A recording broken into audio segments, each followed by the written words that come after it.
এই প্রচণ্ড গরমে রিচ খাবার খাওয়া শরীরের জন্য একদমই ভালো না। এই সময় হালকা পাতলা খাবার খেলে শরীর সুস্থ থাকে। তাই আজ আমি তোমাদের সাথে শেয়ার করব মরিচ ঝোলের রেসিপি। এটা খেতে যেমনই সুস্বাদু তেমনি স্বাস্থ্যকর, আর রান্নাটা খুব সহজে তৈরি হয়ে যায়। চলো তাহলে বানানো শুরু করি।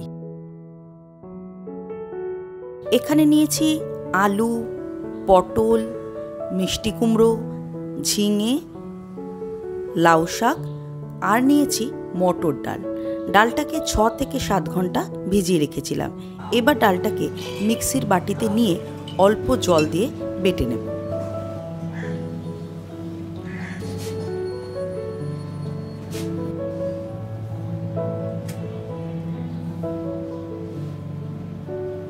ডাল বাটা হয়ে গেছে, একটা বাটিতে তুলে নিচ্ছি। এর মধ্যে দেব পরিমাণ মতো নুন, চিনি আর অল্প হলুদ। ভালো করে মেখে নেব। এবার একটা কড়াইতে পরিমাণ মতো সর্ষের তেল গরম করে ডালের বড়াগুলো ভেজে নেব।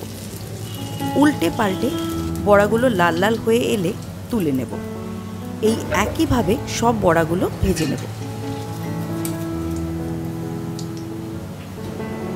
এরপর কড়াই বসিয়ে পরিমাণ মতো সর্ষের তেল গরম করে তাতে 1 টিস্পুন কালো জিরে ফোড়ন দেব। ফোড়ন থেকে ভাজা গন্ধ বেরোতে শুরু করলে সবজিগুলো পরপর দিয়ে ভেজে নেব। প্রথমেই দিয়ে দেব লম্বা করে কেটে নেওয়া আলু। আলুটা একটু ভাজা ভাজা করে নিয়ে দিয়ে দেব কুমড়ো। কুমড়োটাও নেড়ে চেড়ে ভেজে নেব।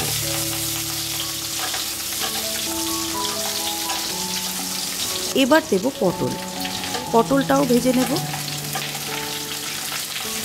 এরপর দেব 6 থেকে 7টা চেরা কাঁচা লঙ্কা। ভালো করে সবজির সাথে মিশিয়ে নেব। তারপর দেব লম্বা করে কেটে নেওয়া ঝিঙে। ঝিঙে দিয়েও ভাজা ভাজা করে নেব। সবশেষে দেব লাউ শাক।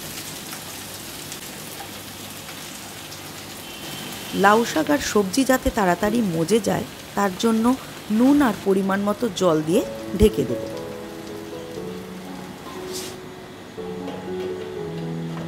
পাঁচ থেকে 7 মিনিট পর ঢাকা খুলে সবজিগুলোকে ওপর নিচ করে মিশিয়ে নেব, যাতে সব সবজিগুলো ভালোভাবে সেদ্ধ হয়ে যায়।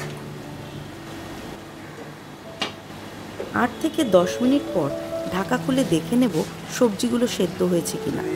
সবজিগুলো 70% মতো সেদ্ধ হয়েছে। আবারও ঢেকে সেদ্ধ হতে দেব। 5 মিনিট পর ঢাকা খুলে দেখে নিচ্ছি সবজি আমাদের সুসেদ্ধ হয়ে গেছে। এবার এর মধ্যে দিয়ে দেব ভেজে রাখা ডালের বড়া আর সবজির সাথে ভালো করে মিশিয়ে নেব। এরপর দেখে নেব নুন ঠিক আছে কিনা। আর একটু নুন লাগবে, তাই নুন দিয়ে দেব আর নুন দিয়ে ভালো করে মিশিয়ে নেব। সবশেষে দেব চিনি। নিরামিষ রান্নায় চিনি দিলে তরকারির মিষ্টি মিষ্টি টেস্টটা বেশ ভালো লাগে।